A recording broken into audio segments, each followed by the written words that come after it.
তোমরা কি জানো মুসলমানদের কিভাবে পানি পান করতে হয়? ১.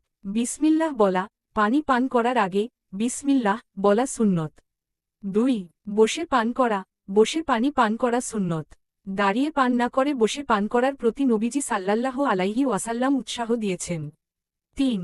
ডান হাত ব্যবহার করা, পানি পান করার সময় ডান হাত ব্যবহার করা সুন্নত।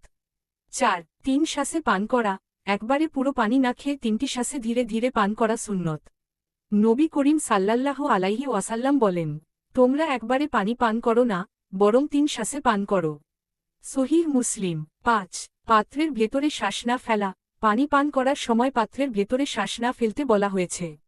৬. আলহামদুলিল্লাহ বলা, পানি পান শেষ করার পর আলহামদুলিল্লাহ বলা সুন্নত। ৭. পানির প্রশংসা করা, নবী করিম সাল্লাল্লাহু আলাইহি ওয়াসাল্লাম পানি পান করার সময় তা আল্লাহর নেয়ামত হিসেবে স্বীকৃতি দিতেন এবং তার প্রশংসা করতেন। ১. বিসমিল্লাহ বলা, পানি পান করার আগে বিসমিল্লাহ বলা সুন্নত। ২. বসে পান করা, বসে পানি পান করা সুন্নত। দাঁড়িয়ে পান না করে বসে পান করার প্রতি নবীজি উৎসাহ দিয়েছেন। ৩. ডান হাত ব্যবহার করা, পানি পান করার সময় ডান হাত ব্যবহার করা সুন্নত। ৪. ৩ শ্বাসে পান করা, একবারে পুরো পানি না খেয়ে ৩টি শ্বাসে ধীরে ধীরে পান করা সুন্নত। নবী করিম বলেন, তোমরা একবারে পানি পান করো না, বরং ৩ শ্বাসে পান করো।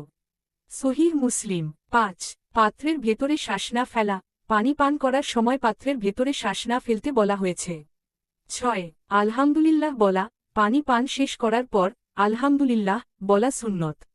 ৭. পানির প্রশংসা করা, নবী করিম পানি পান করার সময় তা আল্লাহর নেয়ামত হিসেবে স্বীকৃতি দিতেন এবং তার প্রশংসা করতেন।